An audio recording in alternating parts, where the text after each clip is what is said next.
What's up, guys? Yo. Welcome to episode 5 of Levion Media. Today we have Julian, Yo. we have Nick. What's up? So this week was full of news. One of the big news that came out this past week is that game developers aren't happy with a new policy from Unity that will cost developers a small fee every time someone downloads a game built on Unity's game engine. In case you guys don't know what Unity is, it's basically a video game engine where devs can create their video game.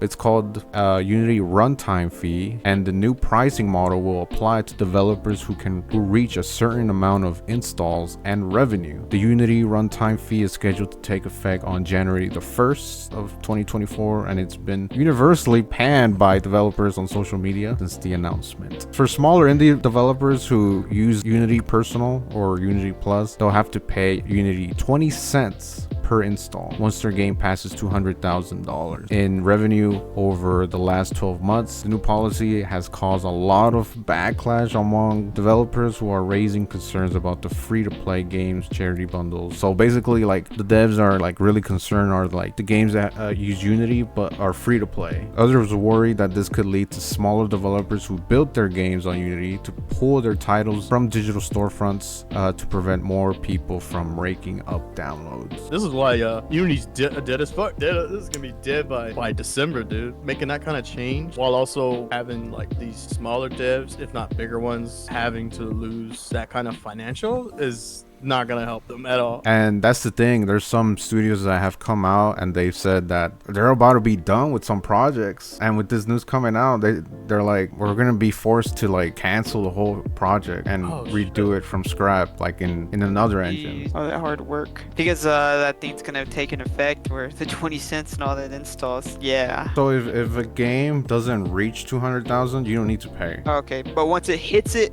then you have to pay. Yes, then From that 200 down, you kind of hope that it doesn't hit 200,000. That's the thing. Like we're in an era where like any indie game could like pop off out of nowhere. Backlash, I don't know why I don't look at history of these other companies that try to change it, and next they losing out money, so they went back to what they had, and look at them, they're not even learning. Recently, speaking of Spider-Man, they just released some good old gameplay, about like 3-5 minute video of it, and I wasn't gonna watch it, but I did, and I gotta say, what they shown, extra crispy. They're bringing Queens and Brooklyn. It was already big, but adding these two is like making New York even bigger. There's gonna be more traverse, there's gonna be more activities, be swinging around in Brooklyn, and you want to switch to Miles, that's like over in Manhattan, you could do it simultaneously, like GTA. It's like GTA 5. Yeah. Along with, they're adding the web wings, which I'm like, yes, because I remember seeing that back in the PlayStation Showcase. I'm like, oh, it looks fun. Customization looks good. It does. Like, they're adding more to it, and also there's more Spider-Man suits like in the previous game. Yeah, they got a lot.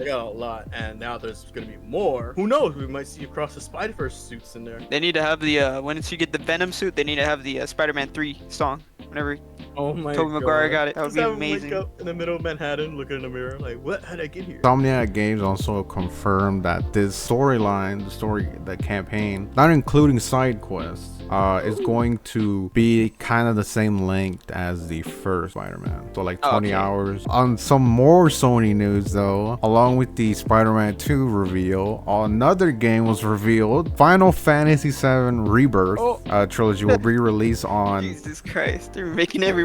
February 29th, 2024 on 2 discs. The game. That was 14 coming out on 2 discs too, right? What was the one with the there was one where they had 2 discs on that one too. The remake. Yeah, the other remake. This is the sequel to the remake, Rebirth. Jesus. It's basically one game, but Square Enix is stretching this bit. But the date announcement trailer also confirmed that the game will not be available on other formats, at least until May 29th. Digital? So it's not gonna be digital? No, it is. You said the other formats? Basically, it's not gonna be available on PC. Rebirth only has a 3-month PS5 exclusivity period. It's possible PC players might have a relatively short wait to play the sequel. Rebirth is not coming on PS4 though. If you have a PS4 and you want to play Rebirth, you're kind of fucked. You gotta get a PS5. Okay, it makes sense, bro. I mean, it's been like how many years since the PS4? If those games will be on on what happened to Julian. He froze, bro. And man, the fucking cutscenes look fucking beautiful. Oh, hell yeah, Jesus they do. Christ. Oh yeah, they look like the movies, bro. Back in like whenever they made Final Fantasy movies. Like I told True. Julian, I wasn't into Final Fantasy at all. I thought that shit was for nerds. When I got a PS5, that's the first thing I played. Well, the first thing I played was Spider-Man. But then the second game was Final Fantasy 7, and damn, bro, what a good ass fucking game. What a franchise. That franchise is very confusing. Don't get me wrong. But Oh yeah.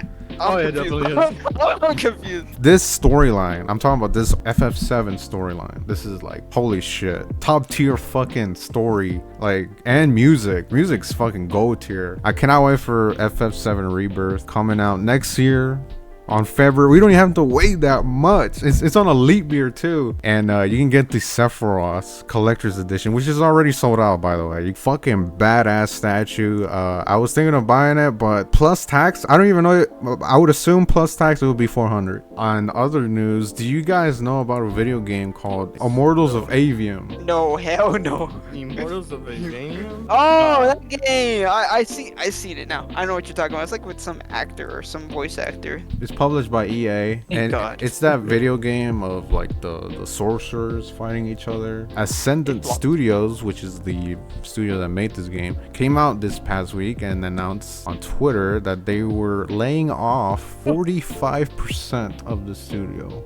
Oh my god. Damn. Some people are speculating, but it's probably because they didn't do fucking good. I don't know. Honestly, I didn't even know that game came out. Exactly. Wait, Some people, yeah, it's out. Some people It don't came even out. know that. Oh, shit. Unfortunately, some of the devs took the price and they're getting laid off, which is unfortunate. That's corporate world right there for you. When something doesn't go Lay right, off the people who do decisions. they lay off Lay off the hard-working Workers, people. The hard workers, yep. Man, they should have known this game wasn't gonna do good. I don't know.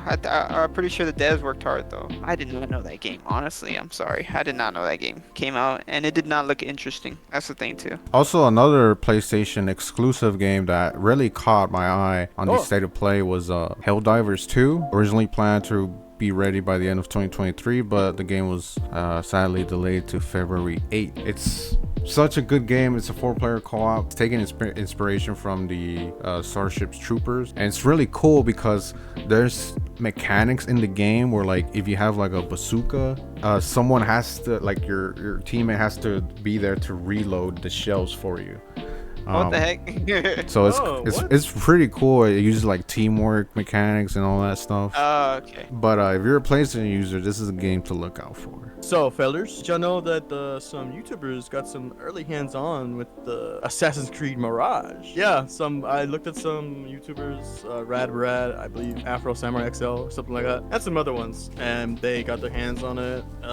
There's another YouTuber, Luke Gamers or something like that, and overall, it seemed promising. Like, I gotta say, as someone who's been a fan of the franchise, this definitely seems a return the way back then, what Assassin's Creed meant to be. An assassin, not a Viking.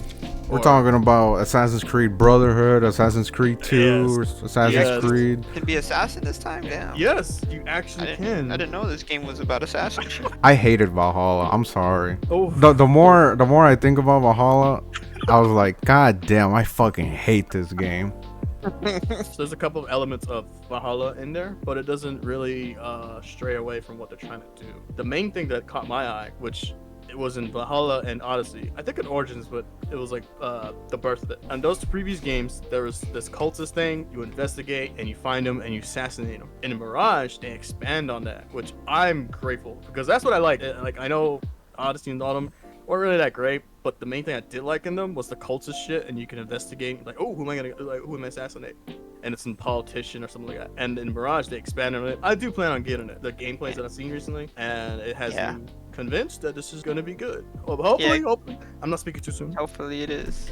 Yeah. Assassin's Creed's finally going back to its roots, which is something we all fucking wanted, and they just changed it. I don't like without even asking the fans. Kind of like a 343 moment where like they changed the whole fucking art style, and I was like, no one asked you to do that. They're like feel so good about it. They're just changing it back to what we all wanted. Like, how is that an accomplishment? I feel like it's going to be good, but unfortunately, it's in a month where it's very busy, very busy month.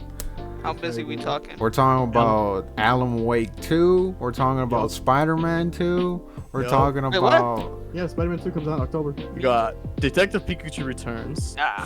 Forza Motorsport. Oh. Then you got Mirage. Lords of the Fallen. Sonic Superstars. Lords of the Fallen is a potential hidden gem. I've been told. Spider-Man 2, of course. Super Mario Brothers Wonder. Oh, that's another game. I forgot. Wow. I know. It's gonna sell like hotcakes because it's Nintendo. What is this? Oh, Alone in the Dark. That got pushed to next year. Damn.